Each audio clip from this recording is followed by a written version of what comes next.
Coming up on All About Android, it's the end of year in review. That's right, 2020. What a year it's been, and a whole lot's happened in the world of Android. So, Florence Ion and Ron Richards are out. So it's me, Jason Howell, joined by my friends Matteo Doni and Miriam Jouar. We walk you through all of the biggest Android news, hardware, disappointments, and our favorite apps of the year next on All About Android.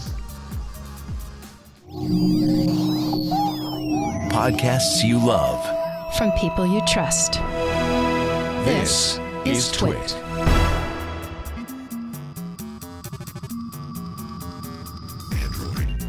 Hello and welcome to All About Android episode 505, recorded on Tuesday, December 29th, 2020, your weekly source for latest news, hardware, and apps for the Android faithful.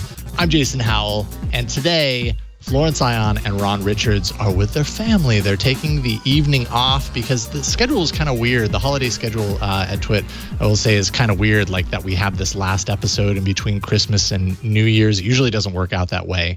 This year it does, which gives us the perfect opportunity to do a look back at the year's biggest and most interesting stories, devices, favorite apps, that sort of stuff.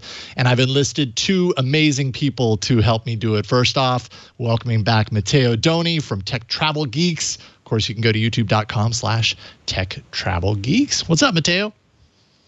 It's great to be back on All About Android with a bit of a haircut compared to last time I was on the show. And and we're really looking forward to wrapping up 2020 and looking forward to what happens in the Android world in 2021. Yeah, holy cow. We've got a lot to talk about, too. We're all throwing notes into the doc, so we've got an earful for you today. Also joining us, the return of Miriam Jouar, Tank Girl, mobiletechpodcast.com. I'll just say all the things you're doing, Miriam. How you doing? Hey, good to see you again. Good to see you, Matteo, and thanks for having me on. I think it's going to be a really good show. We've got a lot to talk about. Yeah, and I also noticed you did a episode, like I think in the last day or two, kind of a look back on the year as well, right, Miriam? Yeah. So you've done a little bit of homework already. Yeah, honestly, I copied that over. I think that I want to stick with my recommendations, and we're going to get to that. I think, we did my recap show was this past week, so check that out on mobiletechpodcast.com. Awesome. All right. So today's format's going to be a little bit different. I mean, obviously, if we're looking back at the year, we're not going to be doing like current news. We don't have an email segment, so I'm sorry for the folks who did write into us. We will get back to your emails next week. But we've just got a bunch of stuff to dive into. So why don't we start like we always do with the news? There'll be no cancellations this year on Android News. What's left of it? Too late, Burke. There were already so many cancellations this year, it's not even funny. So this first block is really just kind of taking a look at the news kind of threads, the threads that we saw throughout the year related to Android, of course. And we just, we put our heads together. We filled up a list of a bunch of things. So let's jump right in. And right at the top of my list, I think, Burke, you're probably referring to the fact that obviously, the thing that everybody talks about in these wrap-up shows for this particular year is the effect of COVID-19. And I'm happy that I have both of you on because what a big deal it was at the beginning of the year to find out that first Mobile World Congress was canceled. And then I think it was like a month later, we found out that Google I/O was canceled. And wow, that seems like an eternity ago. And I remember at the time being like, oh, well, maybe things will return at the end of the year having these rose-tinted glasses. And boy, here we are at the end of the year and things haven't really changed. They've only gotten worse. But how did the cancellations of these events affect you? And kind of what are your thoughts on these events going forward as a result? I guess, Miriam, let's start with you. Yeah, sure. Well, so for me, I think the thing is, I was kind of like you, we're a little optimistic at first, like, okay, it's going to be a bit of a mess, but it'll, I was thinking potentially getting to IFA. In fact, I was invited to IFA by the people who put it together to fly me out there, but Germany didn't let anybody into the country. So at the last minute, it fell apart. But that was the only attempt really beyond CES for anyone. I mean, obviously there was Mobile World Congress. Oppo was my sponsor. We were all set to fly, and that never happened, right? Oh. But the takeaway for me from this year is that things have shifted a little bit. So obviously, it's a bummer that I haven't been traveling as much because I love traveling. I travel a ton for work. So that's a big bummer. I miss it. I miss flying. I miss going to other places, other countries, other cities like I used to. Like, I spend about 100 days a year traveling generally outside of my home. So that's a lot. But what I'm finding is that we got a pretty steady stream of tech news this year. It seems like more kind of like consistently than usual, like because it wasn't driven by these events. It was just kind of like continuous flow. And in fact, the fact that I was working from home all the time, which I always normally do too, but I mean, I wasn't traveling, means that there was no downtime from flights, jet lag, or whatever. And so I was busier than ever this week. This year was a crazy busy week for the Mobile Tech Podcast, for myself as a freelancer writing for various publications. It was just really intense.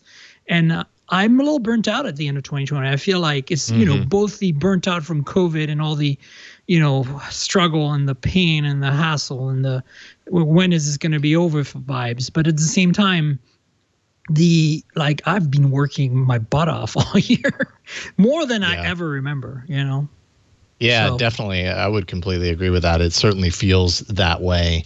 Matteo, what do you think this means for these kind of events going forward? I mean, obviously, I imagine they've announced that Mobile World Congress, I can't remember off the top of my head, is not happening in its normal, travel to form in 2021. Do you think there will be a time looking forward, are you optimistic about a return to this, or do you think maybe this is rewriting how these conferences will going forward, much the same way that working from home is kind of rewriting how businesses are going to operate largely going forward? Yes, as I said, I believe it was in February, last time I was in the Bay Area. This is the perfect excuse for all the big mobile phone companies and also the smaller ones, the app developers, the agencies, to skip out on the trade shows. The value that they brought has been diminished. Business in general will be traveling less. So I don't think that big trade shows, the way we saw them up to late 2019, will ever happen again. It's difficult to justify that expense as a business if you've been in a situation like through this COVID crisis and reorganize the way you communicate, the way you engage with your partners. It's all changed. And it's not just the mobile industry, the world of travel, as we were saying. A lot of businesses have seen that there's no need to travel for business as much as people were before this pandemic. I don't think we'll ever go back to that. Applications for video calling like Skype, Zoom, Google Meet, they've all taken off, and a lot of people in business don't need to travel anymore. So I don't think the value of these trade shows is a thing that we will see ever again in that format. I expect that there will be some sort of travel to events, but it will be much smaller, much more targeted audiences, right, rather than everyone in the industry. Yeah. That's rough. I think I agree with you, Matteo. I feel like true, I feel like this is where we're headed. I think that the big trade shows are over. I mean, not over completely, but they're certainly not going to be quite as popular. And I think there's a combination of, even if we get vaccinated and COVID, improves, I think there's potential for strains of COVID to come along that mutate. I don't think we're out of the woods yet. And I think that also, as Jason said, a lot of companies are understanding that there's just no value in it. Like Samsung and other big companies like Apple have always had their own schedule and own events, right? Sometimes Samsung will piggyback on MWC and stuff, but usually they do their own thing. And I don't see that changing. What I do see happening is as we get vaccinated, as COVID is less of a threat, is that to differentiate themselves, some companies are going to sponsor influencers, YouTube creators, journalists, and analysts to come to these wine and dine, events, which I think is going to be lovely. We're going to get a chance to travel again. But I think there is something about being together as a group. A lot of my travel as a tech journalist was obviously to get the news and write and cover it. But the secondary reason I did it so much is, assuming you can travel because you don't have a family to worry about in terms of like children and stuff, is that I got to see my friends. Like I got to see my colleagues in the media, folks like Matteo, like you, Jason, right? And it's like you only saw them like maybe 2 or 3 times a year at these things, whether they were big trade shows or these little gatherings thrown together by companies. So I think that's critical. That built community for us that's much tighter than what you can achieve through Zoom or Skype or whatever, right? So I'm looking forward to that resuming. Hopefully companies realize that that's a differentiator for them, because we're humans. We need like contact in person. We can't do the remote thing forever, right? So I think that's where we're going. As for MWC, the last rumors, I think, Matteo, correct me if I'm wrong, was June, right? June in Barcelona, which is a crazy time to have things in Barcelona, in my opinion. That's the expectation. Whether Barcelona's sewers can handle the influx of people in June will need to be seen. Yeah. Yeah, I feel like we can, we can anticipate to potentially even not have MWC at this point. I think it's too early to tell, but my gut feeling is that there's also, I've heard also rumors that they might just do it in China. They might just be Shanghai this year, nothing else, and could very well be. So I don't know what to expect, frankly. Yeah, interesting. Yeah. And even if it does happen, I expect at least in 2021, probably into 2022, it will be a digital-only affair for most people. So it will be digital webinars, digital broadcasts. I think that the era of going around booths and not shaking hands is past. I'm sorry, I'm a pessimist here, but realistically, I look at some businesses who I've worked with. They can't justify spending hundreds of thousands of dollars, if not millions of dollars, for a stand at a trade show for a week, when that same money can go a lot further in online advertising or engaging directly with influencers. Yeah, that's a really good point. Yeah. And how could you, after this year and potentially the next couple of years of like a rebound recovery, by that point you're 2 or 3 years out from what used to be the normal within your business, and your business structure has completely changed. It's a really good point. Related to COVID, obviously, is this whole contract tracing thing, which we don't have to spend a lot of time on because there's not a whole lot to say, which is just kind of strange, right? Like Apple and Google, I think it was April, basically banded together to say, hey, we're going to create this COVID-19 contact tracing API, and we're going to work together, and we're going to roll it out, and everybody's going to be in on this thing if you opt in. And then if you cross paths with someone who tests positive and self-reports it, then you will be notified and you'll know. And I've had it running on my phone for a couple of months. I think the California app only released officially this month, but they had the beta of it out a couple of months ago. It just doesn't seem like there's any sort of critical mass, any sort of critical awareness about it now that the technology is mostly out there. So it just kind of seems like a big fail. Great idea, but a miss in execution.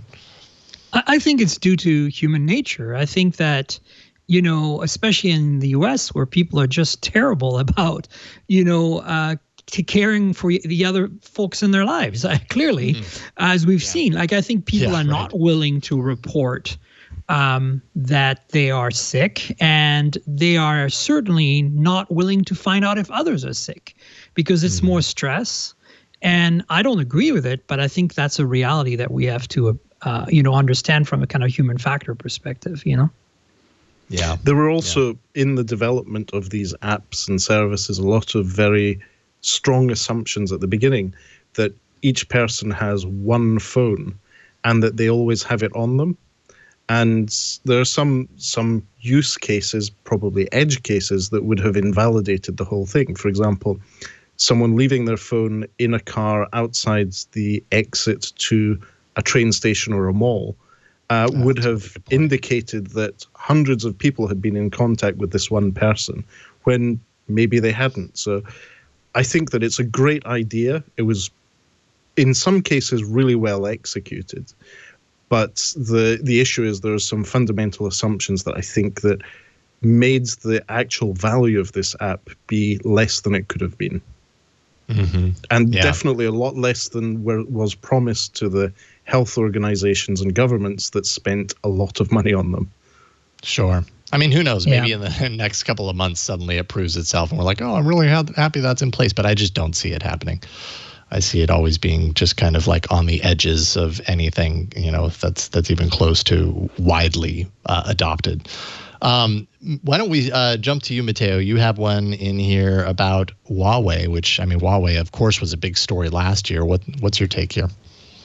So, obviously, in 2019, Huawei fell foul of the US government and was sanctioned. They were put on an entity list, and Huawei couldn't operate and do business deals with, for example, Google. So since late 2019, Huawei devices have had no Google services.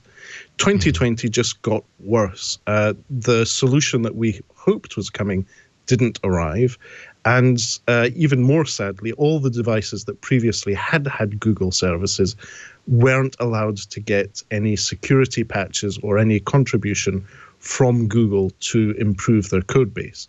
So, for example, the Huawei P30 Pro was not allowed to get any further updates to the operating system because Huawei wasn't allowed to work with Google, even though this device had been previously certified to run Google Play services.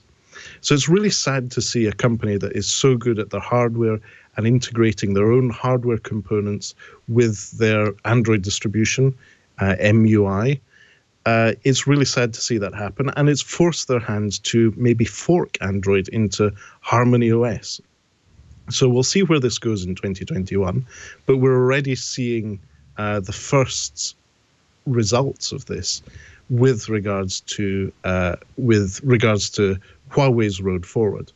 And as part of that road forward, they've decided to spin out or sell Honor to a consortium of investors and institutional investors who are going to take Honor out of the Huawei company. They will no longer be related directly. They will have to license hardware or from Huawei or other companies for their manufacturing and their product development. And this is maybe a good thing for Honor. They may get Google Play services back once they are no longer part of Huawei. So we need to see how this plays out. But essentially, we're seeing Honor spun out of Huawei. The digital native brand of the Huawei product portfolio is no more. And so this is just happening now. It's likely to be 18 months before we actually see a finished product of this. There will be a lot of patchwork in the meantime, but we all know that product development in the smartphone space is hard. It takes a long time for these devices to go through the development pipeline. So not next year, not 2021. I expect in 2022, we'll see the first actual Honor smartphones hitting the market. In the meantime, maybe some really good hardware with Google Play services. Who knows? Yeah, I wonder how that'll affect the design kind of approach of Honor devices, because I've always actually really liked the design, kind of the ethic or the aesthetic. Sorry, shiny Chinese phones. There you go. The shiny. He would give me a really big row for saying Chinese phones. Right. Right. You could just say the shiny. The shining. The shiny. The shining.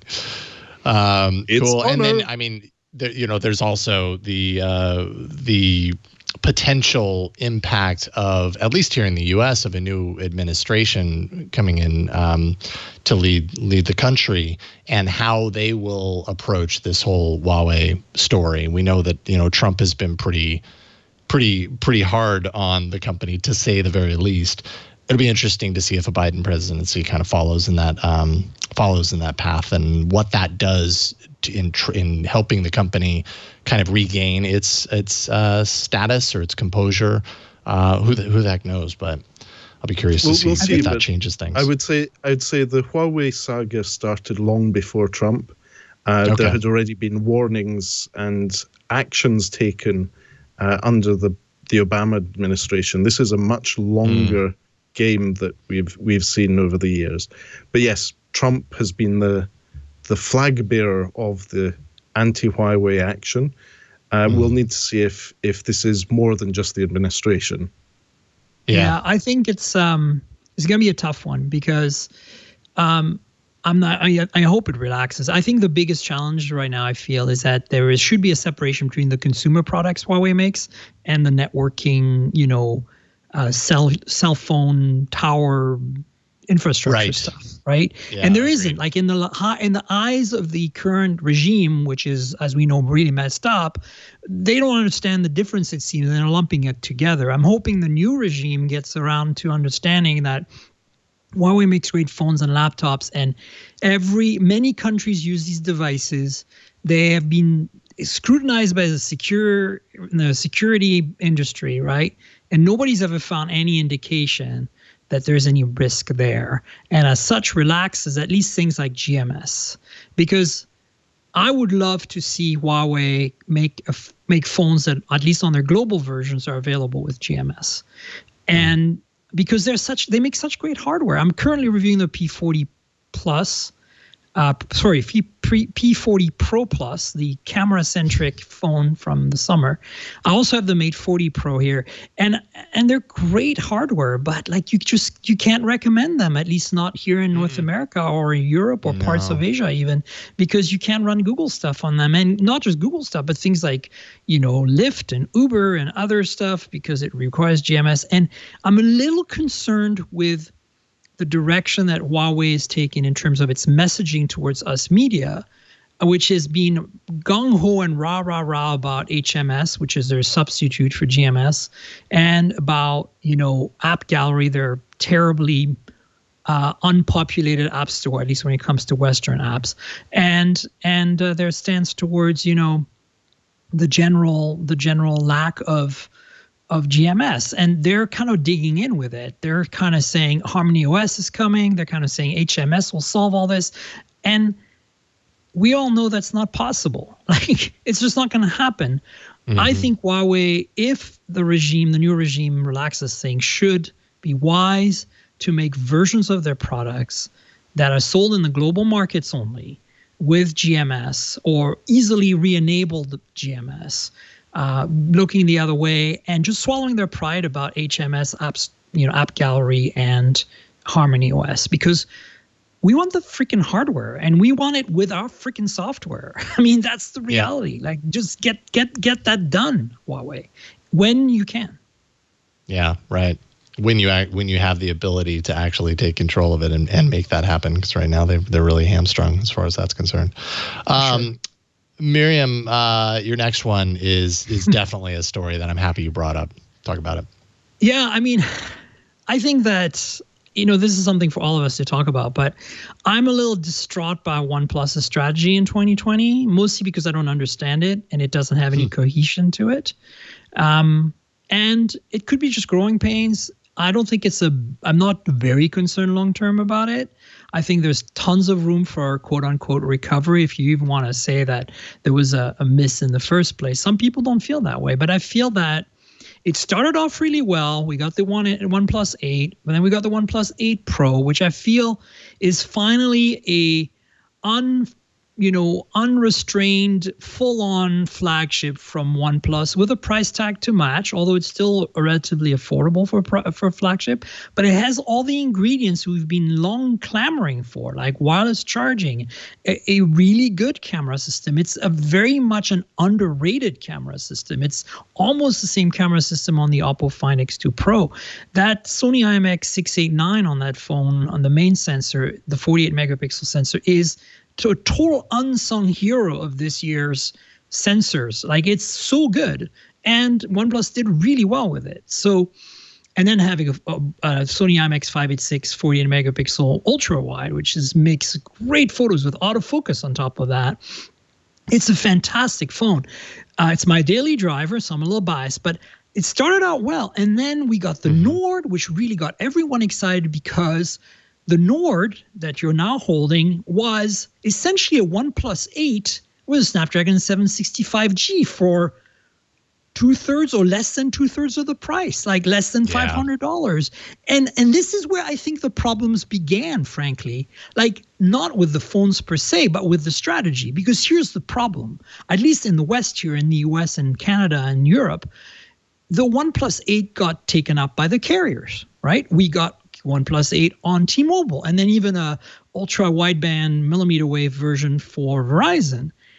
And now these carriers, they can't move as fast as OnePlus. Like when the 8T came along, there was no way the carriers were going to adopt it. They're still sitting on stock of OnePlus 8s, right?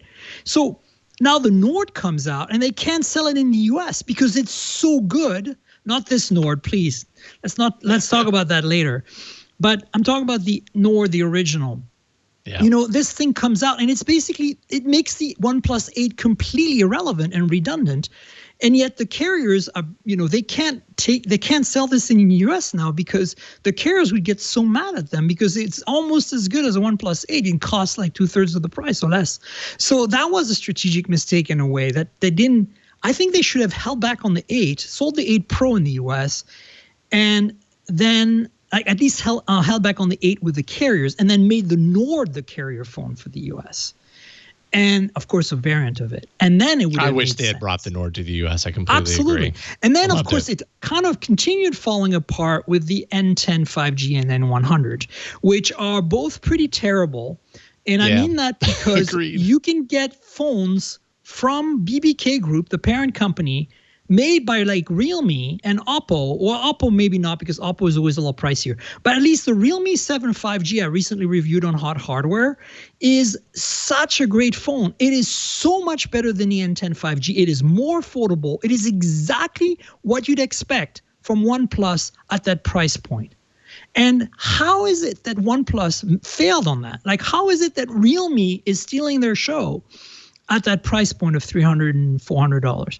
So I don't understand it, and my review of the N10 5G on Hot Hardware reflects that. I was like, I think this phone is a miss. I don't recommend it, and this whole strategy of going down market, like why? Like Realme and Oppo are doing that. Like, just why can't OnePlus just stay in the upper ranges of things? I don't understand why they have to go down low.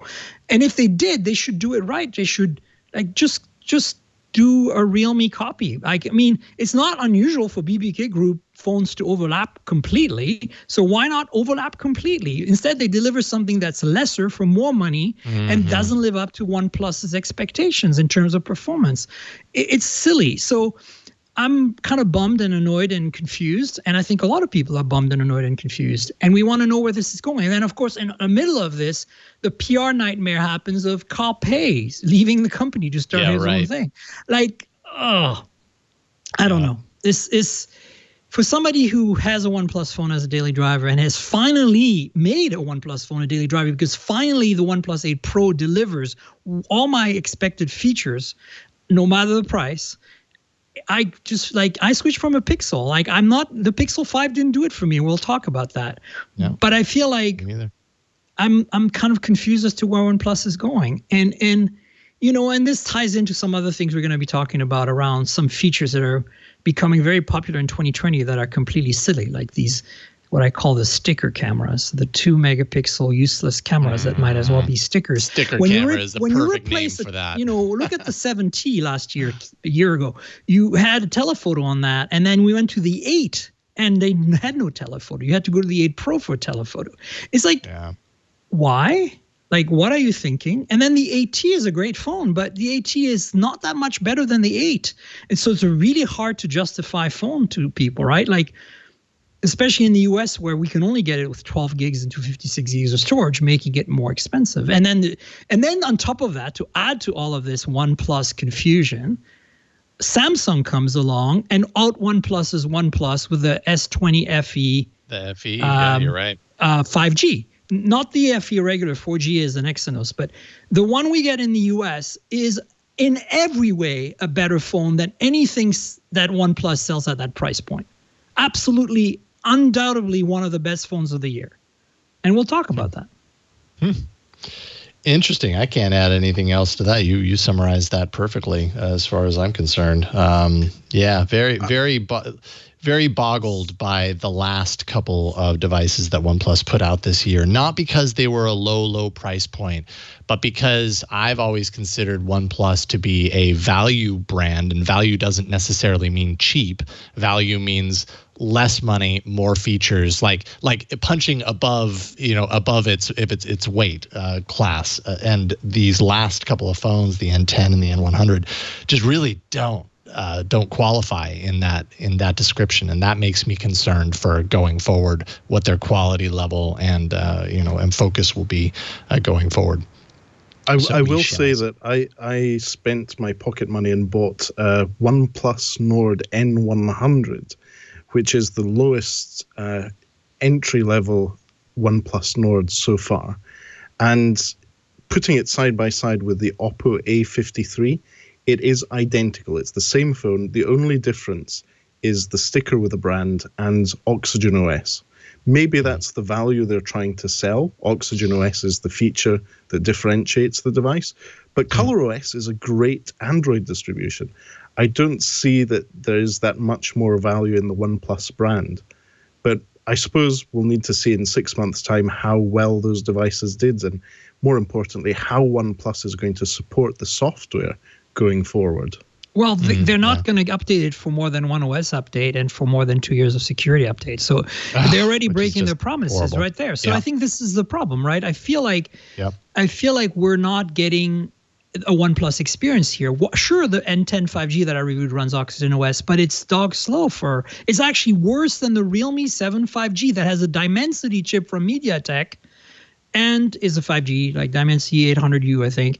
And it's slower than that. And the OS it feels heavier on its feet, and it's Oxygen. So I don't understand it. It's like, how did they screw that up, right? No alert slider. Who does a OnePlus phone with no alert slider? At that point, sell a freaking Oppo phone. Like, totally. What are you doing? It doesn't make any sense. That's the thing that confuses me here, is that, as you said, Jason, there's nothing wrong with going down price and down market. But Realme is definitely showing the way right now how to do that right. Like that 7 5G, if you go to Hot Hardware and look for one of my last reviews, the Realme 7 5G just blew my mind for the money. Like that's exactly what we'd expect from OnePlus. This is the phone to get if you're looking for a $350 5G phone that kicks serious butt, that has a fast OS, a fast experience, a good camera. Everything is well balanced.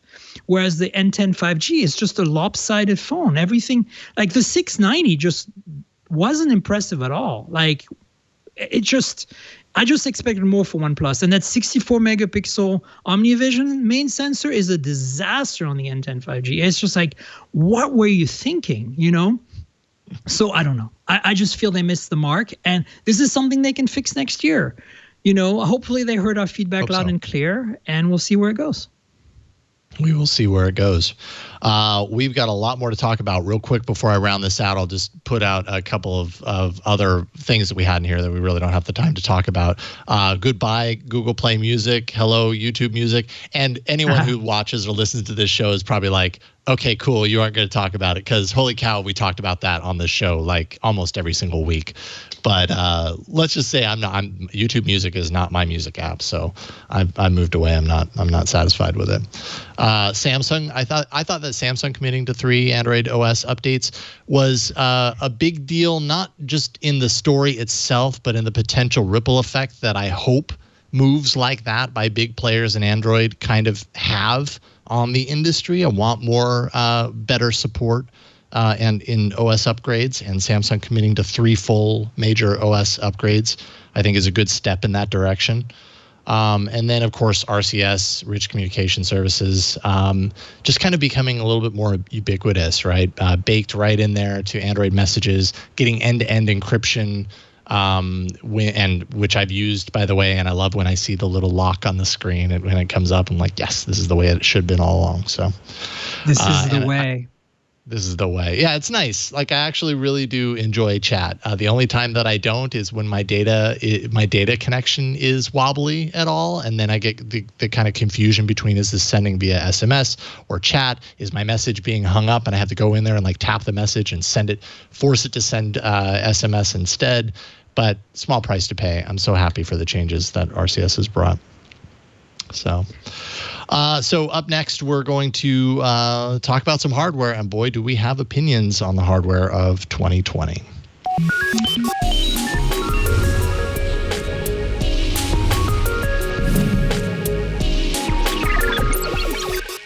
All right, so this block, yes, it's hardware. Thought this first kind of section we could focus on the wins, the thumbs up of the year.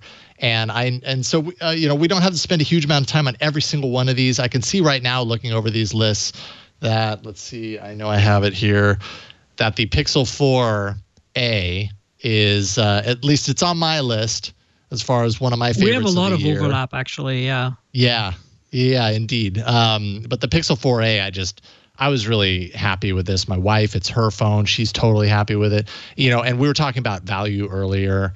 This is just one of those devices that I felt really proves how the strength of value, and especially the moment in time that value is, well, valued as much as it is right now. $349, you get that amazing camera.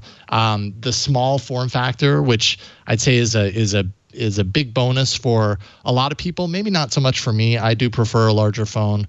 But I know a lot of people are always, happy to have the option to have a smaller form factor. And the display is really nice, a great OLED display. Pixel 4a. What were your thoughts on that, Miriam? I think Google nailed it. I actually think that Google makes better low-end phones than high-end or mid-range phones. I feel that looking back at all of 2020 with the 4a 5G and the 5 in the mix, I feel that the 5 is a miss, and I will talk about that later. It's not a bad phone by any means, but I think the 4a and to some extent the 4a 5G represent exactly what Google is good at. Very generic hardware, but done right, has all the right ingredients, and then exceptional software, and of course the imaging that always stands out. But I think with the 4a, they went the extra mile. I feel like it's really it shows how a phone should be. It's like it's completely the antithesis of a Chinese phone at that price point, right? Because a Chinese phone at that price point would have like 4 cameras in the back. 2 of them would be 2 megapixel, sticker cameras, as I like to call them, completely useless cameras. Spend that money on a good main sensor at that price point makes way more sense. Maybe an ultra wide, but that's all you really need, right? Put more money by, instead of a 120 hertz IPS screen that jitters, put on 60 hertz OLED displays. Exactly what they did. Like, there are things that look great on paper, like high refresh rate. I'm 100% on board, but don't do high refresh rate on IPS. It doesn't work very well. It doesn't look right. So stick with what you can do that's good. And this is I think Google is in a masterful way with the 4a, showing the rest of the world, this is how you make an Android phone. Like in the GMS tradition of an Android phone. You know what I'm saying? And to a great extent, we've seen the same from Apple with the SE, right? Like the SE is kind of like the 4a is the SE of the Android world. And there's no bells and whistles. It's just the basics, but cranked to 11 on every single dimension. Great battery life, great performance, nice build quality, super great display, super great camera, and all the Google goodness in the software. To me, this is the affordable phone of 2020, 100%, bar none. Yes, the Realme 7 5G I just talked about is a great phone in the same price range, but it doesn't bring you the same level of delight. It just doesn't. It's a very good phone, and it does give you some other things like 5G and high refresh rate and multi-cameras. But ultimately, if you want the best you can get for $350, it's the 4A. That's it. Yeah, I would agree. And actually, this merges nicely into your first pick, Matteo, the OnePlus Nord, which I would consider to be the potential kind of runner-up to that if it was just available in more places. But Matteo, I think it would be more in the $500 range if it became available here in North America. That's true. That's true. So I think it's a different dimension, right? But I picked it as well, and I want Matteo to tell us why. Yeah, so I picked the OnePlus Nord. I saw Jason has already picked the Google Pixel 4a. I was running the Pixel 4a and the OnePlus Nord side by side, and they're two completely different devices. And I think they suit two types of people in different markets that have different lifestyles altogether. The Pixel 4a is great if that's not your main computing device. It's great if you have access to a tablet, a big TV, or a computer. But in that price range, you're at the point where, for some people, that smartphone, that £350 sterling or that £379 sterling, is your main computing device. And for that price, I think the OnePlus Nord delivers a lot. It's a lovely big device, as in it's not too big, it's not humongous. The battery life is excellent. There is, as we said, those sticker cameras on the back. The main sensor is very good, though. It's not Pixel 4a levels, but that 48 megapixel sensor in decent lighting takes excellent pictures. And overall, it has warp charge. It has all the basic features of a smartphone, which for most consumers will be the main smartphone they'll use for a couple of years. And I think that OnePlus Nord, the original OnePlus Nord, has a very good set of trade-offs for the price point. Now, just as a personal thing, I really like the fact that the OnePlus Nord has dual selfie cams, and it brings back that wide-angle selfie cam that we saw on the Google Pixel 3 XL. It's really good to see that there. And overall, I have to say, for the £379, if that's going to be your main computing device, so you don't have a computer or a tablet, I think the OnePlus Nord is maybe a better option. And I can also see why OnePlus decided to go with the sticker cameras and go with the spec sheet heavy comparisons. It's because that's targeted at specific markets where the consumer doesn't really care if it takes good pictures or not. The important thing is to be seen, to have 4 sensors on the back of your phone, because it's better than just having one. So I think that it is for a different market, a different type of consumer. The OnePlus Nord is in that sweet price point where it's still accessible and gives you a really good smartphone experience. Our full review on Tech Travel Geeks is now live on our YouTube channel. It is a device I really enjoyed using over the course of a few months and doing a long-term review of. I really hope to see more of this from OnePlus rather than what we saw with the OnePlus Nord N100 or the N10 5G. Let's hope they do that. So yeah, OnePlus, it's a bit of a what the hell year for them, but then again, there was some rough gems such as the OnePlus Nord there. Yeah, can I add to that? I think the Nord is kind of an unsung hero of 2020, but it's an unsustainable unsung hero. There is no way OnePlus is making money on that phone. It is a OnePlus 8 with a Snapdragon 765G in all practical purposes. They are rather thin margins on this phone, and this is why it couldn't sell to the carriers in the US. And if you go to my, you can go to my hot hardware review to read about it, folks. But the reality is this, is that this is not a phone we should compare to the 4A at all. This is a phone we should compare to the 4A 5G, because it is a 5G phone in the rest of the world, and it is also in the same price point, around $500 once you translate it, right?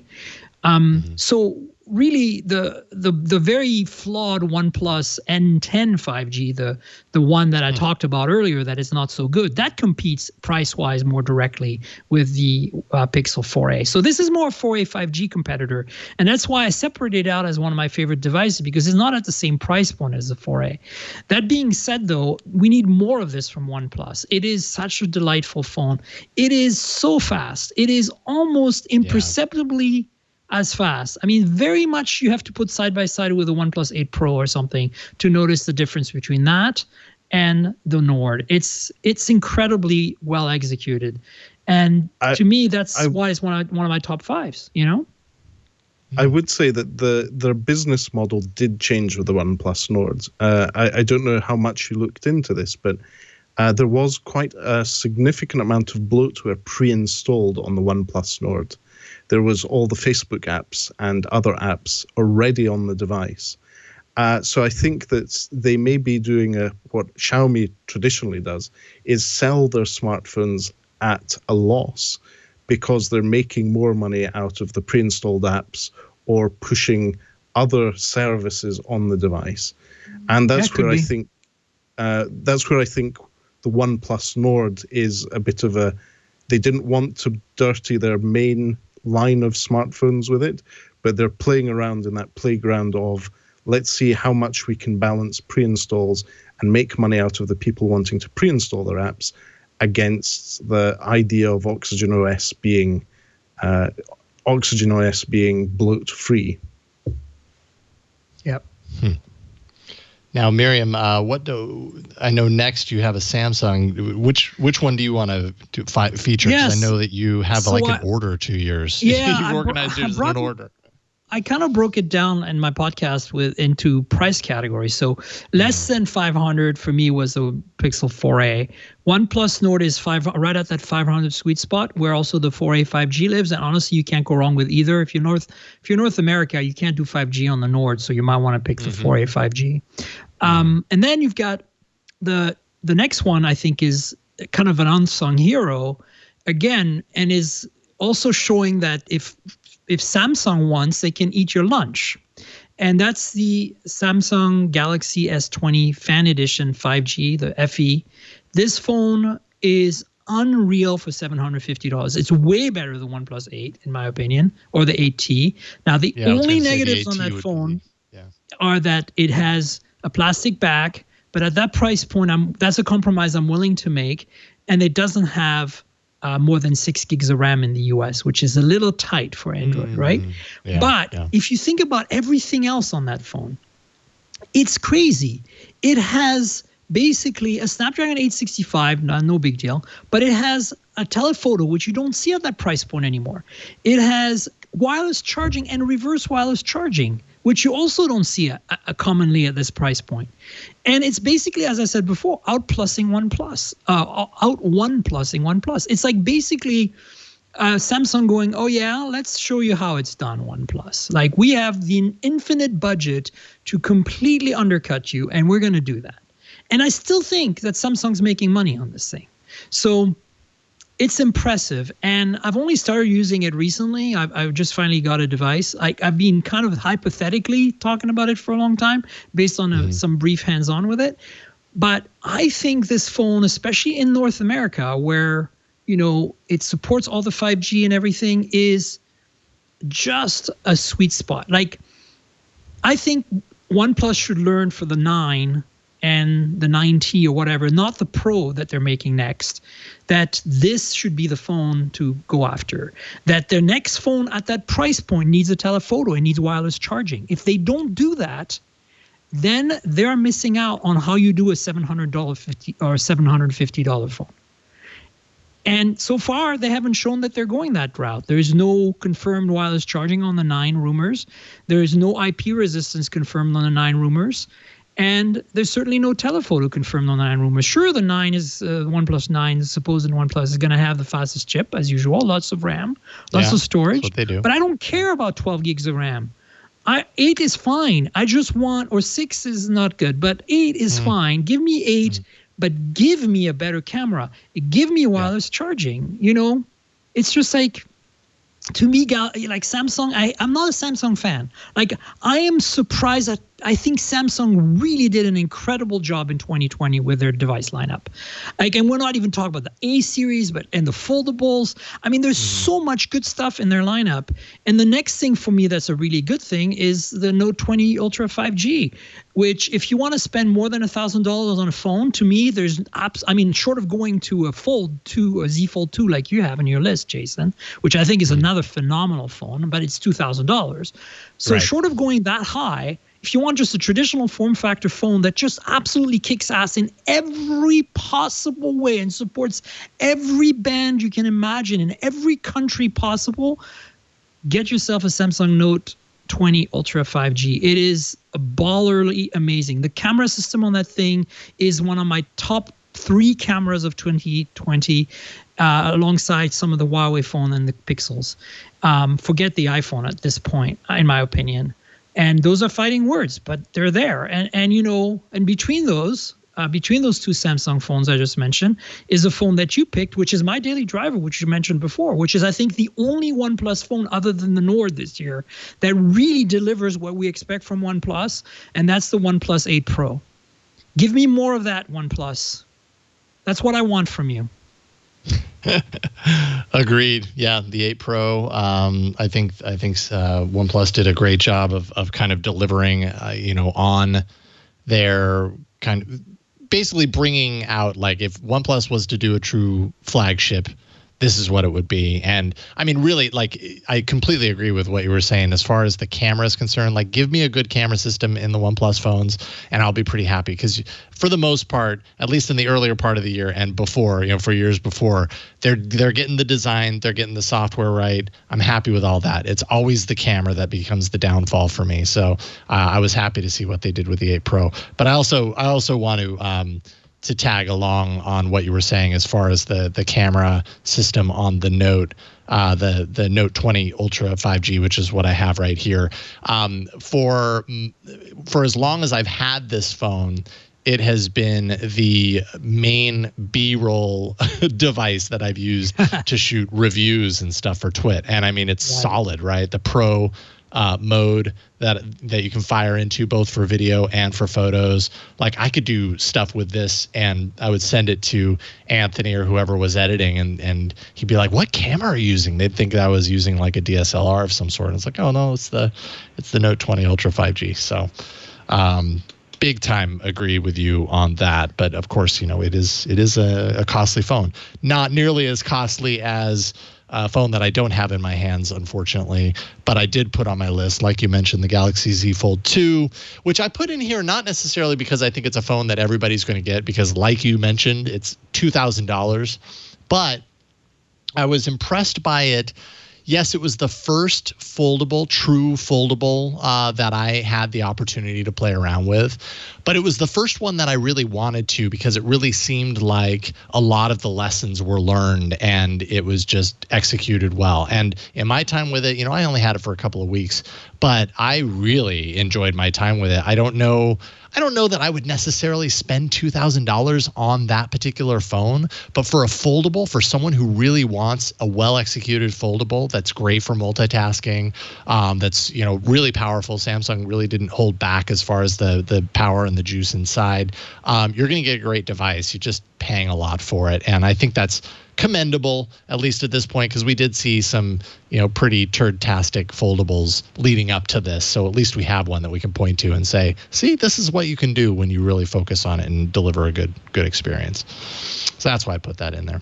I think it's totally legit. I think that Samsung really executed like a boss this year. Like, as much as OnePlus's strategy was what the hell, their strategy was rock solid. And it really shows. They learned from their lessons from last year. Another phone that really hit it for me was the Z Flip and the Z Flip 5G. I've had both. And honestly, those phones are so polished. You put the Razr next to them and it's a joke. Like, absolutely. I have both. Right. And like, seriously, like, you can't even, it's not even A and B. It's like apples and oranges. You're looking at a completely different universe. And And I think that, in the past, I've always had all the Samsung flagships, but I spend a week with them and I put them aside and I'm like, yeah, they're great phones. Everybody's going to buy a million of them, shrug, right? This year, I could not put down the Note 20 Ultra 5G. I could not put down the Z Fold 2 when I had it. I could not put down my Z Flip. Like, I just keep using, and the FE now, there's this little S20 FE at $700. Like, seriously, Samsung, what is happening? I want to hate you so much, yet I can't. Like, you're doing it right. Quit doing it so right, Samsung. Weird. Jeez. Could you mess Stop up a little bit? Could you make one of your batteries explode or something? Come on. Yeah, come on. Matteo, I want you to get in there with your last two picks as well. What do you got? So my last two picks are two very different ones. And just like Miriam, I'm going in a specific order. I started off with OnePlus Nord. I think my runner-up, so my second best phone of 2020, is the Vivo X51 5G. Now, Vivo is a smartphone company, a Chinese smartphone company, which has just really launched in Europe in the last few months. They weren't really present previously, but in Asia, they're a really, really big brand, especially in Southeast Asia. So in countries like the Philippines, Malaysia, Indonesia, as well as their home turf of China. Now, Vivo's part of BKK, the same company behind OnePlus, Oppo, Realme, and other brands. But with the X51 5G is a surprisingly good smartphone. And it's one of those devices that has filled the voids left by the Huawei P30 Pro for me.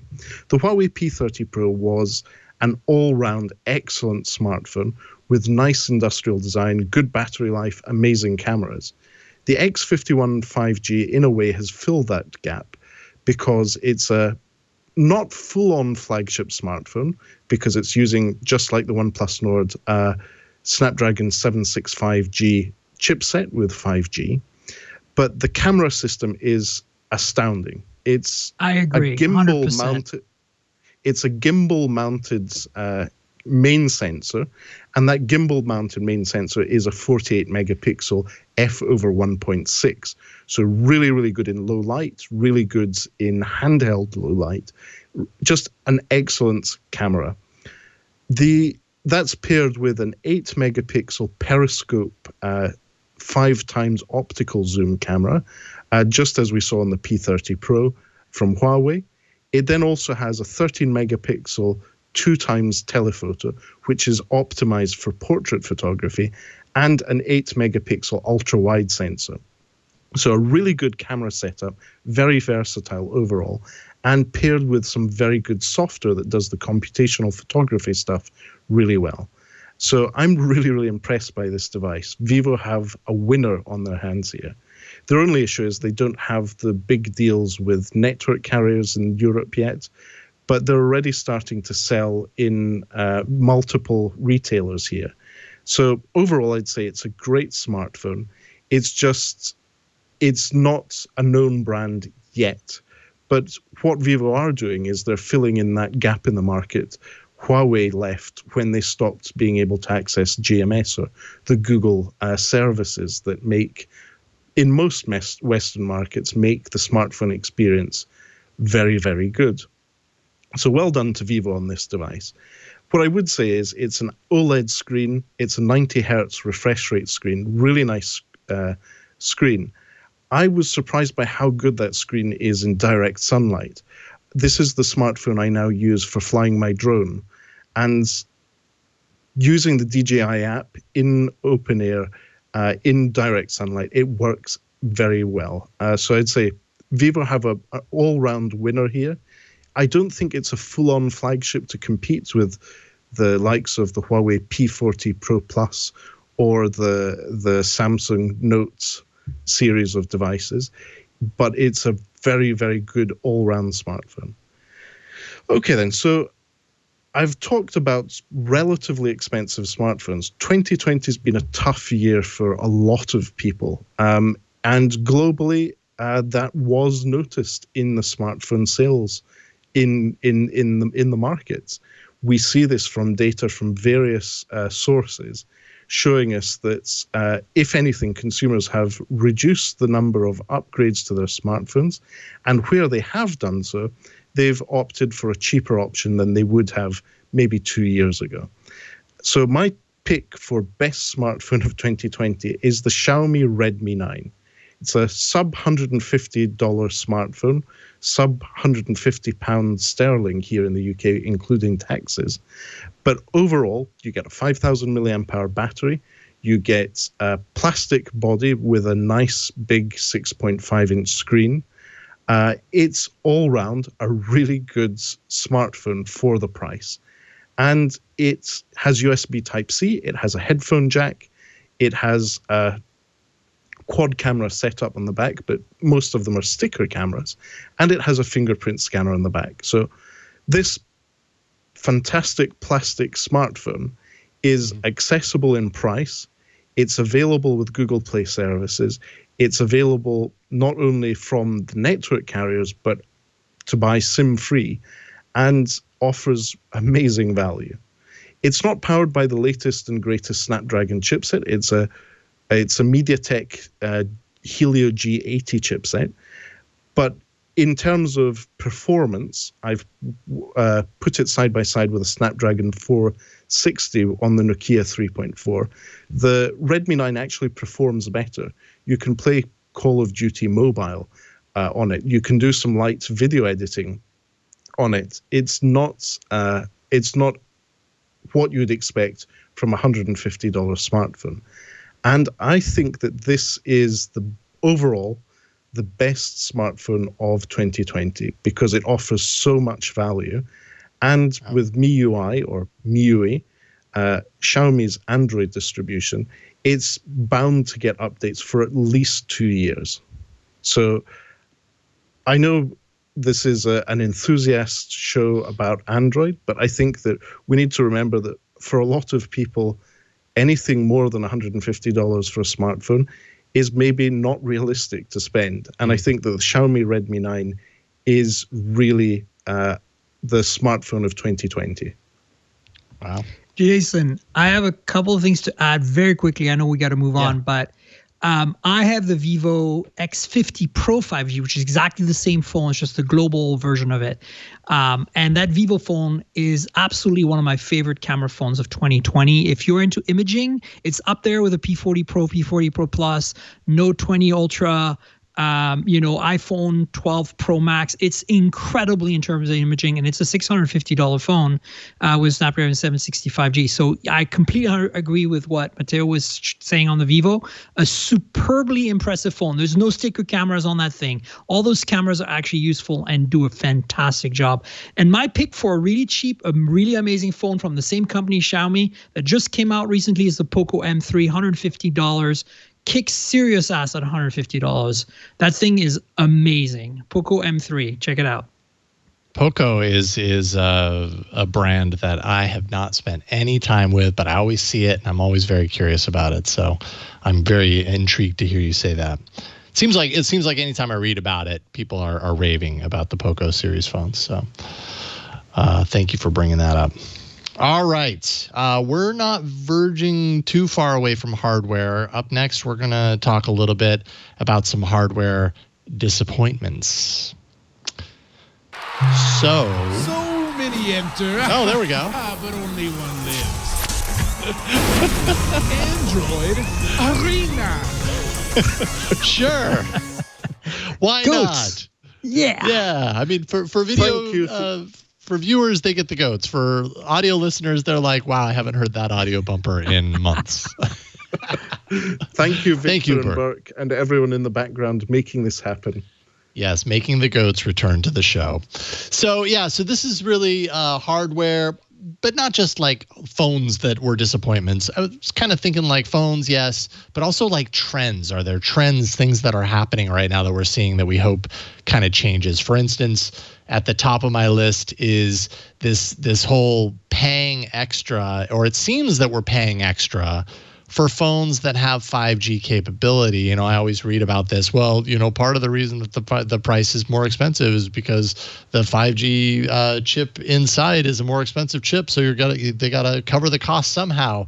And knowing that, if that is true, and then realizing the gains that you really just don't even get right now when it comes to 5G. Most of the phones that I've tested this year that are 5G phones, I've seen 5G pop up plenty of times. I've noticed zero speed improvements of any sort. So anyone that's buying any of these phones and paying extra for them and then expecting, oh, well, now I'm going to get the really fast 5G speeds that I keep hearing about. Like, it's a myth at this point. Maybe someday that'll be true, or maybe you're just really lucky and you happen to be at exactly the right place at the right time. But I hate paying, seeing anyone have to pay extra for something that just kind of isn't happening right now.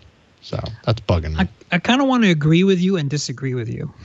Okay, I'm agreeing Fair. with you because, yes, at the high end of the 800 series chips of Qualcomm, it's out of control. Like, the pricing is of these chips, especially because the modem is separate on the 865. Hopefully the 888 that's been announced is going to solve that price-wise somewhat. I don't think the prices are going to go up again because of that, but they did need to go up this year, which sucks. But here's the reality. There is an unsung hero here, and that's the Snapdragon 765G. That chip kicks ass in every way possible, has integrated 5G, and honestly, it's worth its price. And all the devices with it are really affordable, and you get 5G if you want it as a bonus. So I think that's okay. But I want to also say to you that I felt the same way about 5G. Low band, mid band, it's been pretty slow, at least in the US. But when I talk to my listeners in other countries, I'm hearing lots of great things about 5G. They're pretty happy as tech-savvy early adopters. And more importantly, I now live in millimeter wave land. And let me tell you, when I go out my door, I get some crazy performance on my Verizon phones right now.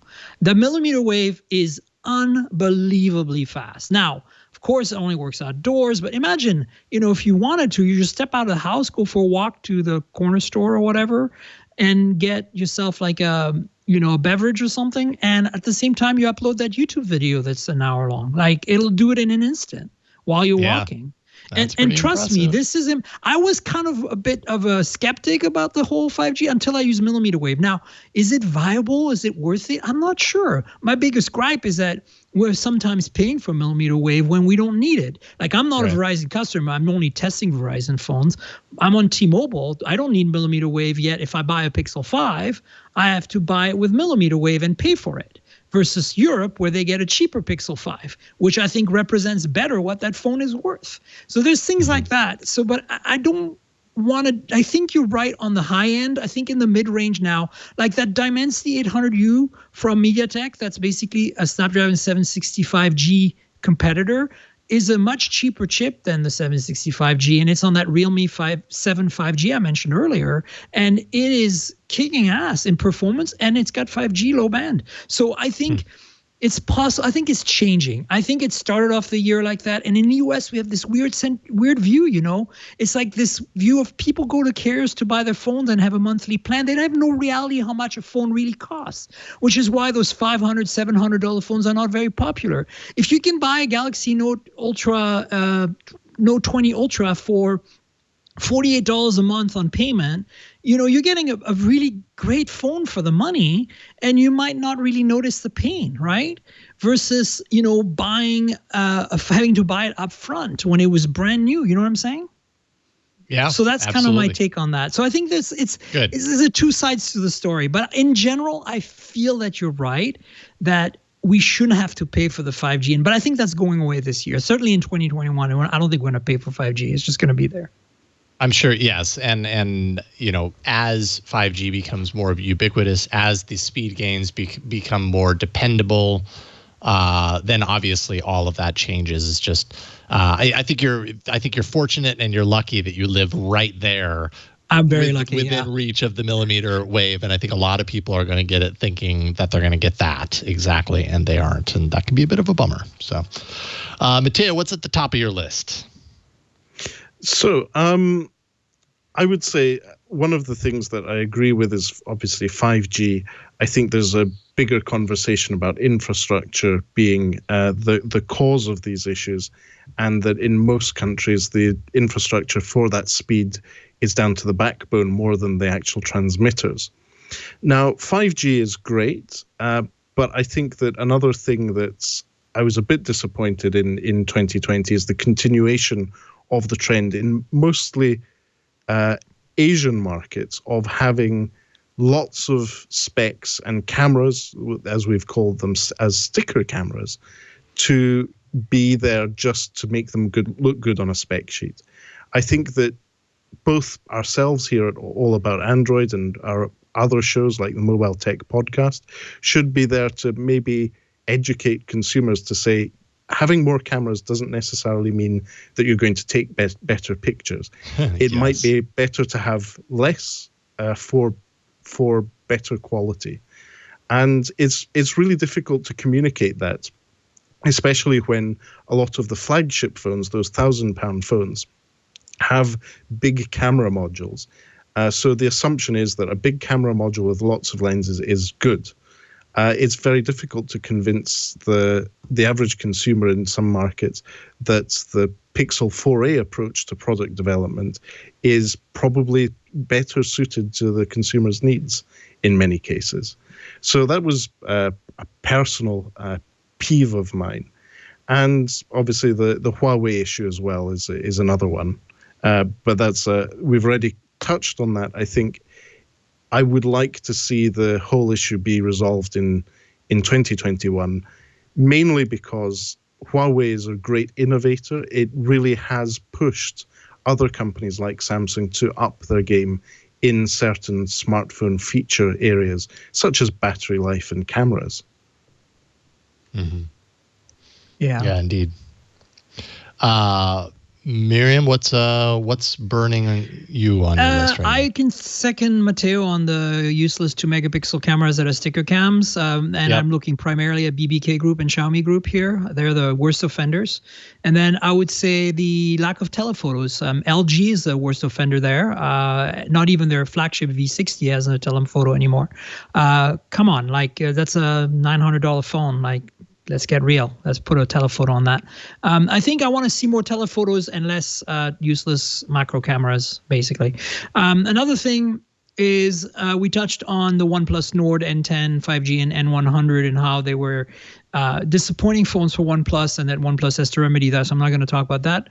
I want to talk a bit about the Pixel 5 and in general about the lack of wireless charging as a normal feature in any phone over $500. I think that if you spend that kind of money, $500, you should have wireless charging on your phone. It should not even be an if or a but. It should just be there. And I think that, there's a lot of debate about that. When I talk to my audience, there's a lot of people in places, that just tell me why? I don't use it. I don't need it. I don't want it. And I'm like, but for those people who use it and need it, they now want it. Once you have it, you can't go back. And if Apple can make a phone that costs $400, like the iPhone SE that has wireless charging, you have no excuse, manufacturers. This is a dollar part at best, okay?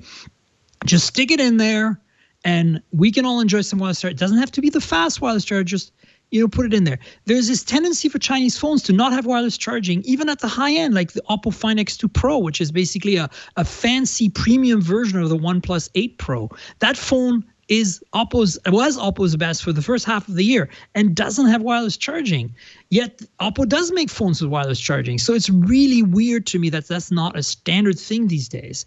And I think it needs to exist because those of us, the reason I want to buy a flagship for $1,000 is because I want wireless charging. I could perfectly live fine with a OnePlus Nord for $500, but it doesn't have wireless charging.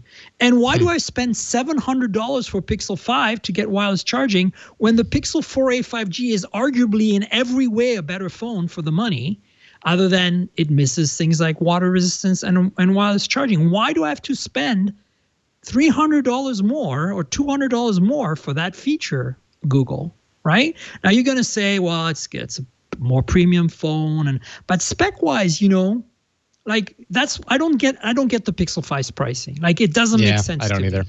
I feel that the Pixel 4a 5G is the better phone, yet I can't use it because I need wireless charging and water resistance. And also, the 5 has a smaller screen, and I don't want a smaller screen. And it also has millimeter wave that I'm paying for, and I don't want millimeter wave because I'm on T-Mobile. So it's these little things that I think make the Pixel 5 a hard sell. And overall, I want to see more manufacturers with just wireless charging across the board. In the same way as NFC for a long time wasn't available on Chinese phones, and now we're seeing it happen at much more reasonable price points.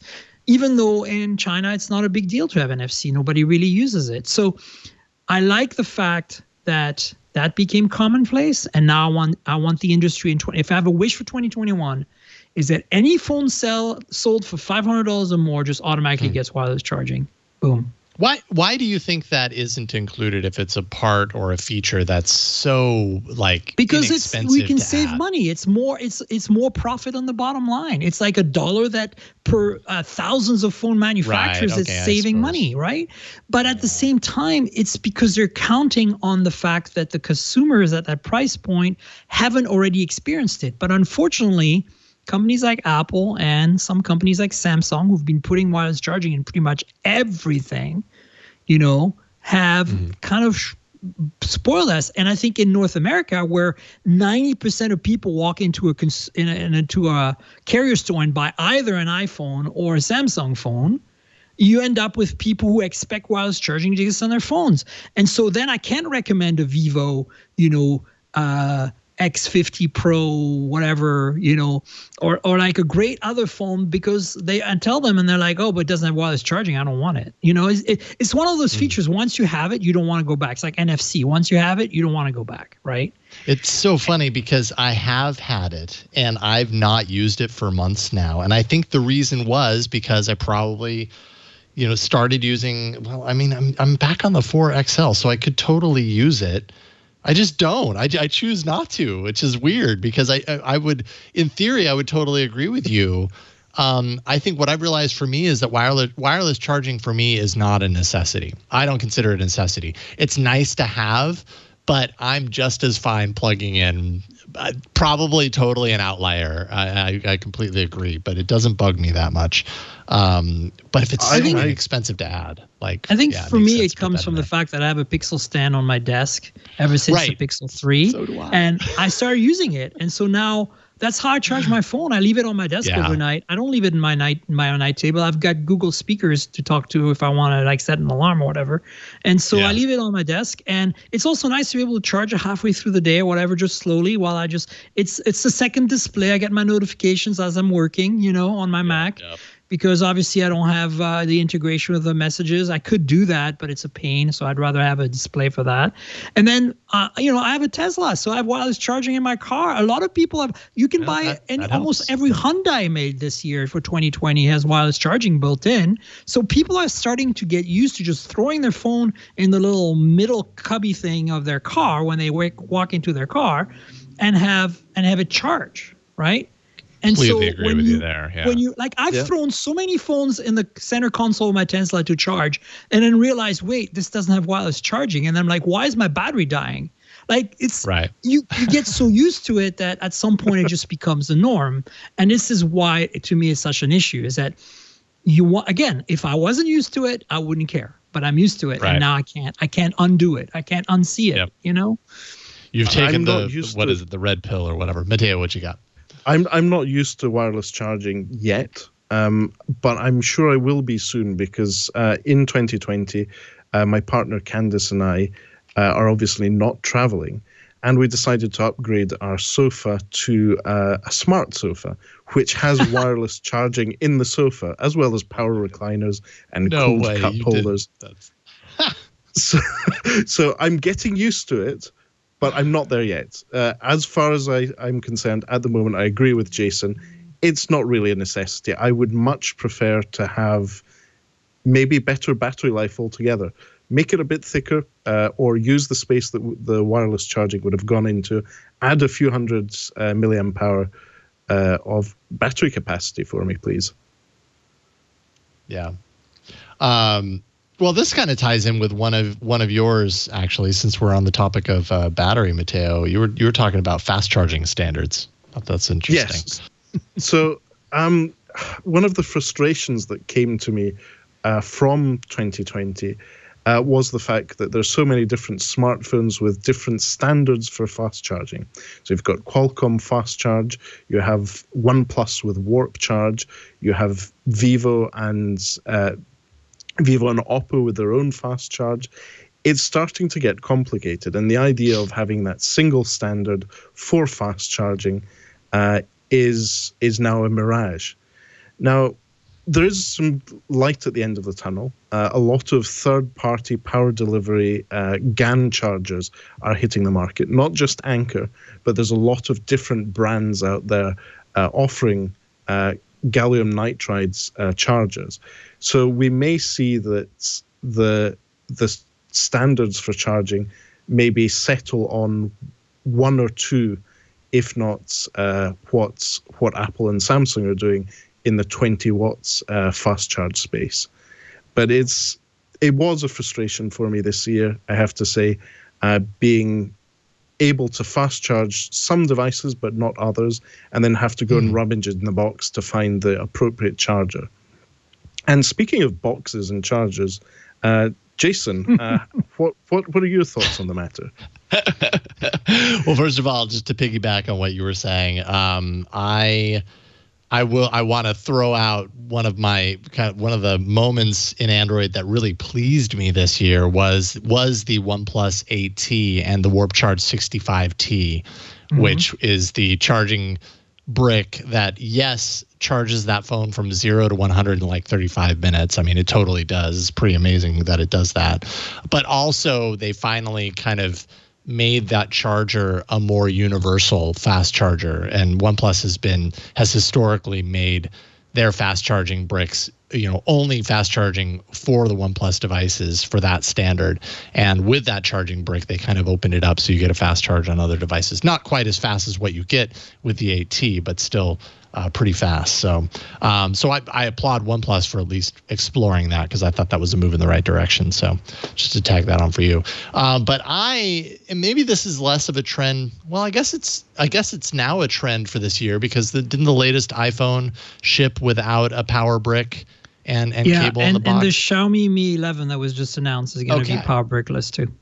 Okay, and at least in this some is markets. just a trend that we're going to see more and more. Obviously, this is well, every year there's an obvious there, trend, right? Like Samsung is definitely going there next. Yes, absolutely. And like we've had the debate on the show on whether how we feel about it, and I find myself very torn on it, because on one hand, okay, I totally get the green, the green perspective. I definitely have a drawer, as I'm sure the three of us totally do, a drawer full of chargers and everything. And so do I really need another charging brick or cable? No, I probably don't. But I think for the wide majority of people buying these phones, that really does feel like a nickel and dime. Okay, and now they expect me to drop $30 on a charger if I want to charge my phone. I don't think everybody is us. Not everybody has this stockpile of chargers and everything. And I just think that's kind of a bummer, though I also kind of get it because of the whole green side. I think the double FU from Apple was the fact that they shipped the phones not only without a charger, but with a USB-C to Lightning cord, which, as you can imagine, for most people, USB-C is still not their thing, especially Apple users, unless you're like an iPad Pro or Mac user which all have USB-C. Like, chances are, if you only have that cord, and again, a lot of cars in 2020 have come out with USB-C, but who's got a brand new car, right? Like, so I hear you on this, but I think that in markets like North America, this is going to be relatively easy to achieve this not having a charger thing, because of the Ankers of the world, because of what you talked about, because PD, power delivery, USB PD, is becoming extremely commonplace now. You can buy chargers for really cheap that are really good, that do up to 30, 45, 65 watts, and have one of those around, and you can charge your laptop, your iPad, your phone with that new PD support. So that's the thing. I've experimented a little bit and did a bit of research here. And I want to fill you in, because I haven't written about this anywhere. So this is exclusive new content for Twit. I had done a lot of research on all the phones I have. I have pretty much all the flagships of 2020. And all of them support some sort of PD charging of 15 to 20 watts. So no matter what phone you buy today that comes with a custom high-speed charger, like a 30 watt or a in the case of the OnePlus 8T, 65 watt, whatever crazy charger they might come with, or in the case of the iPhone not come with, you can use a PD charger to get 15 to 18 to 20 watts of charge on all of them. Not One. horrible. Two, there are standards, Matteo. I don't know how you didn't miss this, but there are standards. All BBK Group phones, Oppo, Vivo, Realme, all of those use the same bricks. You can interchange them. They work 100%. You just have to match the naming, right? So SuperVOOC 3 is the equivalent of like Warp Charge 65, right? And they work. I've tested it. You know who else shares technologies? Go on. They do, but it's inconsistent. So, for example, the new OnePlus Nord N100 and N10 5G have 18-watt charging power delivery, or 18-watt charging over USB Type A.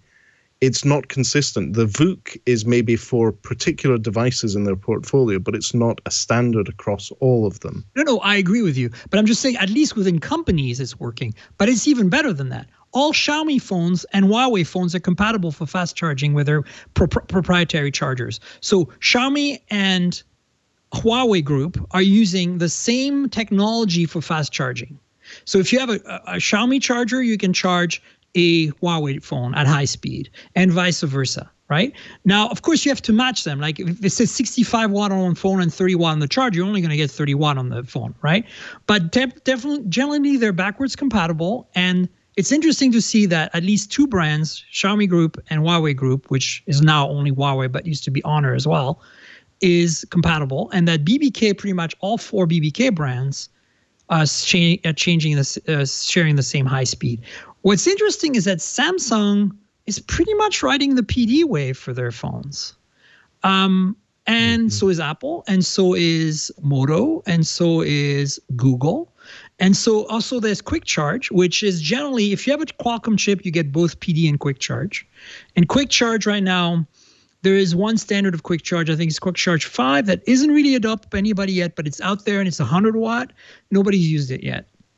So I don't know. We'll see how it goes. But that's the only thing. I agree with you that it's still not 100% standardized, but I'm seeing some really good progress to see these brands at least sharing technologies with one another, or at least within their sub-brands. But I am definitely feeling that, past 30 watt, do you really need to go faster? Like, I don't think so. Like, I feel that, yeah, it's miraculous, but you know how much it kills your battery to charge a 65 watt? Yeah. It's not good for it. In fact, that's why there's software in all these phones to like stop charging at 90%. It's like my Tesla. Right. Yeah. You don't want to charge it fully because it's not good for it.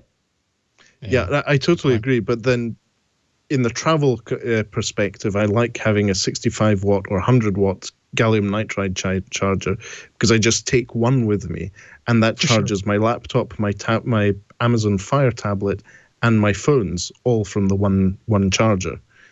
And I think that's where the versatility of the 65 watt or 100 watt chargers will come into its own. As long as the phones know how to limit themselves and don't start a fire.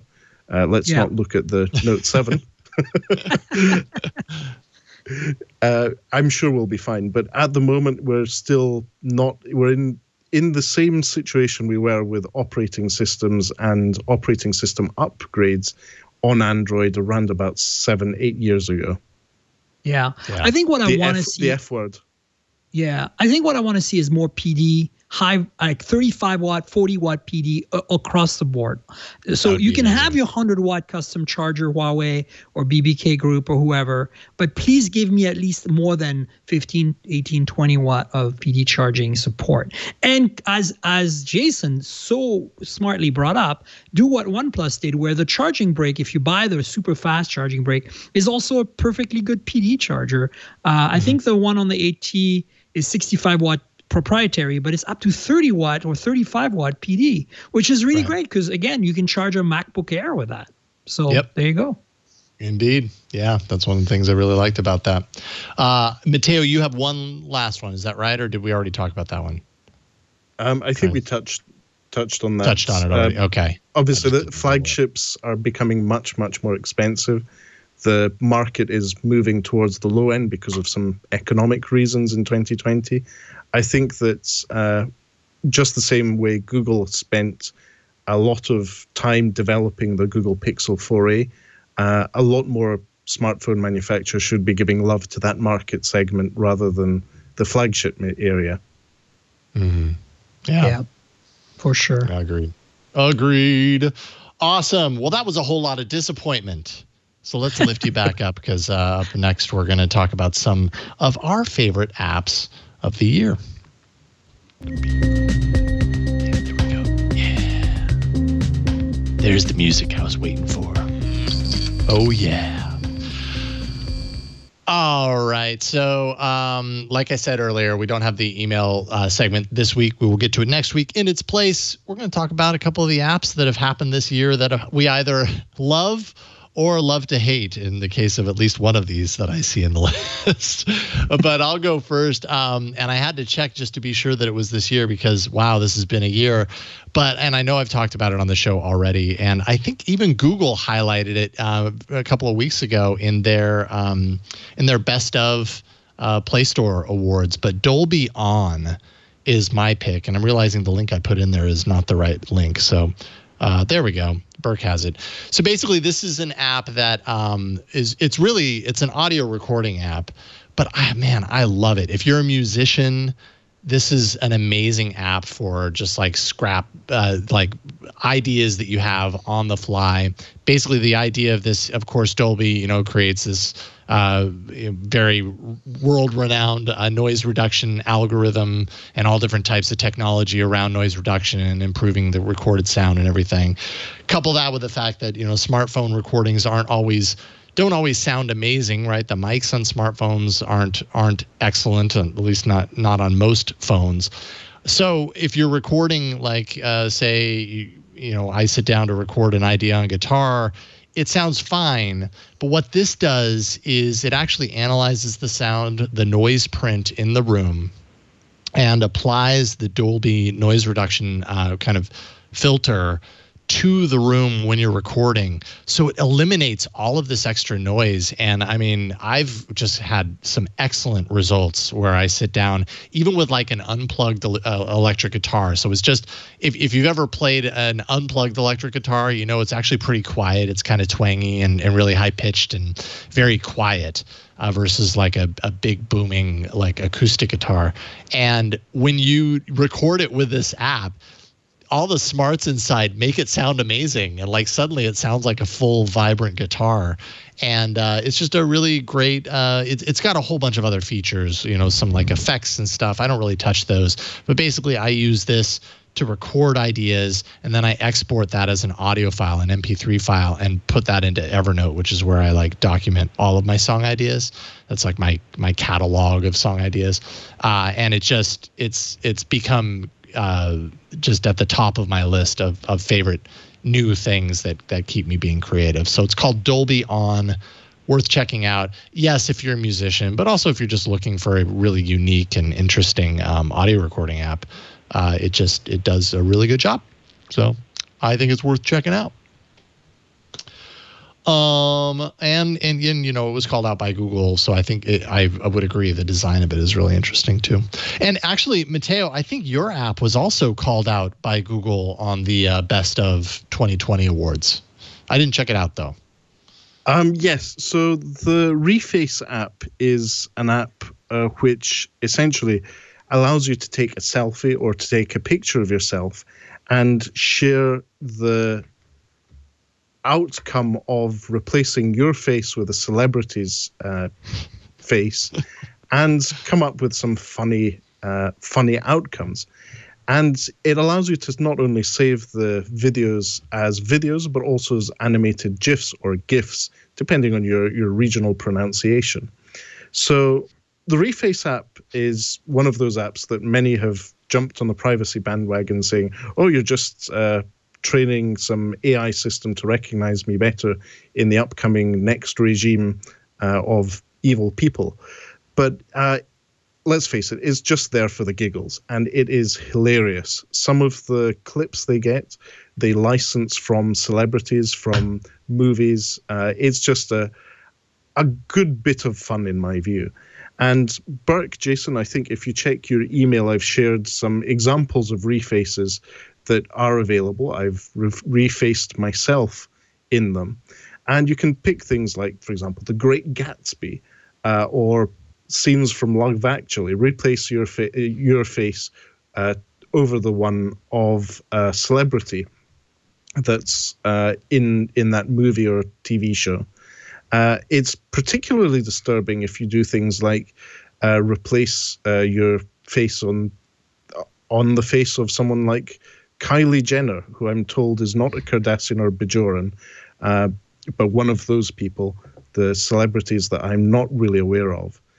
And it can be quite disturbing. So this is me as the great as Gatsby. Go back to that. Oh my gosh. Wow, that's really well done. Wow, there's some similarities, I gotta say. Some real good deepfake going on here. It is. No and kidding. The fact that this is available as an app, obviously, Yeah. if you do more than 3 or 4 a day, you have to watch an ad or you have to pay to unlock the premium version to do many, many new ones. It's quite amusing. And it was one of the things that I think in 2020 we needed to have a smile, have a laugh, whilst we're all locked at home. So this is my face superimposed over Hugh Grant in Love Actually. After Die Hard, one of the best Christmas movies of all time. So that's just one example. And this is my face Can I over stop you Kylie Jenner. Oh my goodness. Oh my gosh. Wow. Mateo, this is okay. I got to check this app out. Can we go back to Love Actually for a second? This is totally unrelated to Android. Wow. But this is one of those things where, you know, like when you buy a new car or when you decide you're going to buy a new car and then you look around and you see that everybody has that car.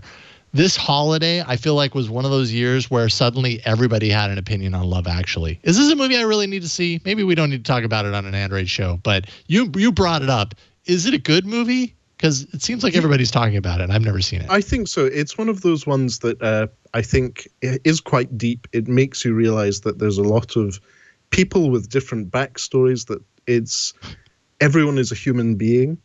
And I think it also shows off some of the best things about the multicultural society we live in the UK.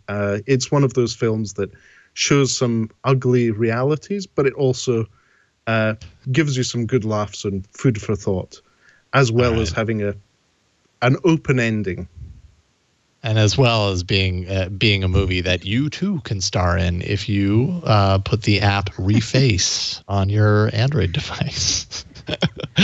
Awesome. I'm happy you showed that off. I've been meaning to check out that app. And thanks to Bert for showing me off as Kylie Jenner. There we go. Hey, you too. Keeping up with Kylie the Kardashians and the Bajorans. Awesome. Reface is the name of that app. Now, Miriam, yours was the app that I referenced as loving to hate. So tell us about it. I mean, it's hard. Like I couldn't think of a really good app that stood out for me. I'm not a big app experimenter, but if you have to look at the disaster that was 2020, you have to say that one app stood out for everyone, and that's Zoom. Right. I think that's why I picked it. I think for better or for worse, it has a bunch of issues. Privacy is being an issue with them. And of course, you know, the thing that we have to acknowledge, though, those of us here, especially on this show, who use Skype for everything. I use Skype for my podcast as well. Right. So, I mean, Skype is not easy to use. Skype is not intuitive. Zoom made this pandemic possible in many ways, or vice versa, right? The pandemic made Zoom possible. I think we have to acknowledge the fact that a company just like Instagram finally made it easy to upload photos to the internet. I mean, sure, you know, those of us who are photography buffs had Flickr before that and other, you know, things like, remember TwitPic? But I mean, ultimately Zoom made this super easy for everyone. So like, and not just within an ecosystem like iOS or Apple, right? But across the board, you can give a Zoom link to someone, they click on it, it'll automatically install the app if they're on whatever device. If they give it permission to, and then they're in business. I'm on a video call. So for like our families that are less tech savvy, less early adopter than the people listening to this show, I think that it's been a lifesaver. And I think that a lot of people have managed to keep their sanity because of Zoom, for better or for worse. So I figured it was kind of like the app of the year in many ways, you know.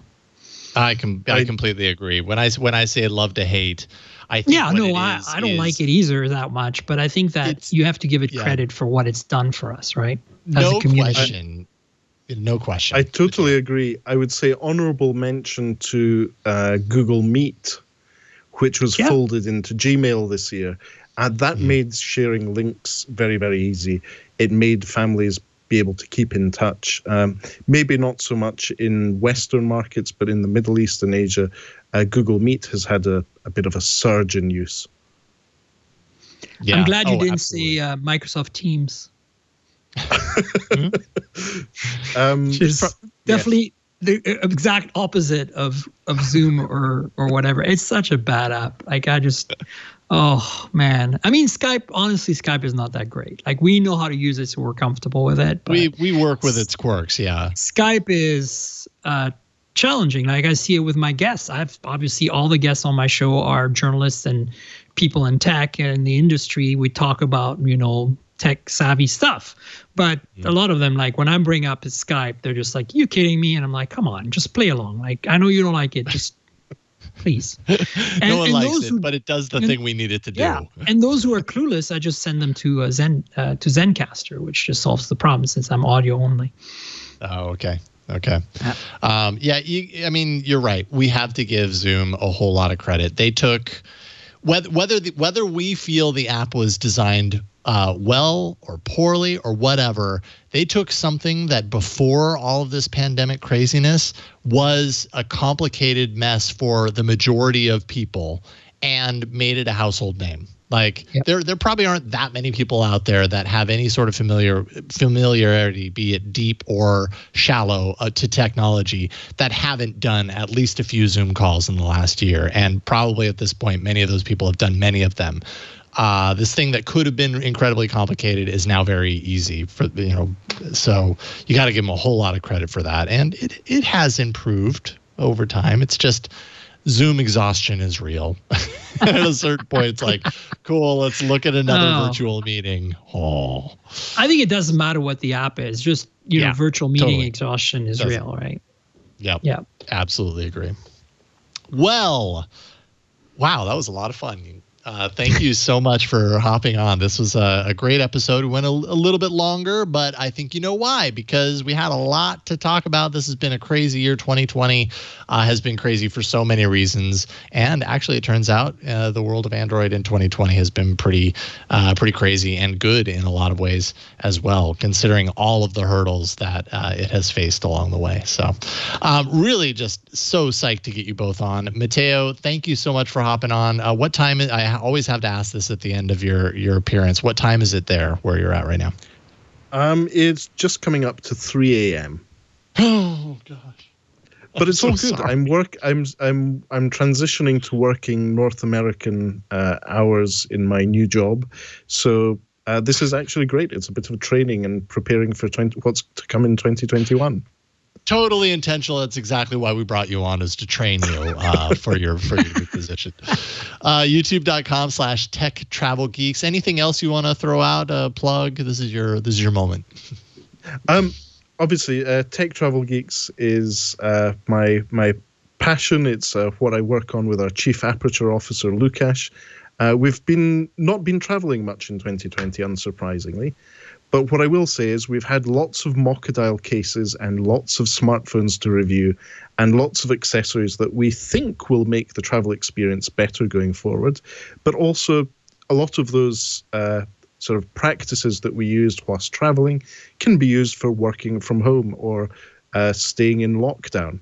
So it's great to use all these technology gadgets and things that we use to be able to stay in touch with our families using tools like Zoom, as Miriam was saying, and other things to just communicate, stay in touch, and more importantly, communicate. That's it. So thanks for having me again on All About Androids. We'll have to have you both back on the Tech Travel Geeks podcast soon. Let's do it. Sounds like fun. Yeah. Thank you, Matteo. And I'm happy that we at least got a goat transition in there today. We didn't let there was two. There was a very well hidden one earlier. I think you and Miriam missed, but well done to Burke and Victor for setting that up. Thank you very much. Yep. It's a conversation that they undoubtedly have behind the scenes. That's awesome. It's a thing. Miriam, thank you also so much for hopping on at Tank Girl on Twitter, mobiletechpodcast.com to follow your podcast, listen to your podcast. What do you want to leave people with? Well, so obviously the podcast on mobiletechpodcast.com. If you keep scrolling down there, you'll see all the shows. Keep going. There you go. So we just talked about the Axon 25G last week. But there's a YouTube channel, youtube.com/mobiletechpodcast. Actually, we have two channels. We also have one called youtube.com/mobiletechmore, where we just started it. So if you want to subscribe to both, that'd be great. The new channel is kind of like extra stuff, all the weird stuff we get, like routers and wearables and like robot vacuums and cool stuff that's beyond the smartphone but still connects to it in some way or another. And then I write for Hot Hardware, hothardware.com. So if you want to see phone reviews, I do most of their phone reviews. I've done a lot of reviews for them this year, so check it out. And then of course geekspin.co is another place where I write phone reviews. Android Police is another place where I write phone reviews, mostly Xiaomi phones. If you want to see the Poco phone reviews, they're reviewed there. And then I write for Gear Diary from time to time as well, geardiary.com. So check that out. And mostly subscribe to the podcast. We're on all the major podcasting apps, Google Podcasts, Apple Podcasts, Pocket Casts, Spotify, pretty much everywhere you'll find a good podcast. You can find the show. So mobiletechpodcast.com. And there's links there for everything. And I'm happy to be back. Thanks so much for having me. It was a lot of fun. Yeah, this was a lot of fun. Thank you, Miriam. And Happy New Year to you both. And Happy New Year to you as well. Also want to give a big thank you to Victor, helping out behind the scenes. Also Burke, playing those goat transitions and pushing buttons on the old TriCaster. We're getting a new one installed. So you probably won't notice much of a difference in the show, but I'm sure Burke will have a little bit more fun next time. But only one lives. There really are too many goat transitions in this TriCaster. Arena. Who knows? Maybe that'll change in the transition to the new TriCaster. I don't know. Maybe it shouldn't. AAA shirts can be found at twit.tv/store. You can find merchandise for all of our shows, actually, if you go there. You can even find masks, which you should, because you should still be wearing masks. And I'm wagging my digital finger at you right now. So please wear your masks. Save lives. And we all appreciate when you do that. There's the store right there, twit.tv/store. But that's it for this week. We record every Tuesday evening, publishes later in the evening, maybe close to Wednesday morning, depending on where you are. Just go to twit.tv/AAA. That's the place where you can subscribe. You can find audio, video, link out to YouTube. Everything you need to know is there. Next week, we will have the return of Ron Richards and Florence Ion. So have no fear, they will be back next year. We'll see y'all next time on another episode of All About Android. Bye, everybody. Happy New Year. Bye.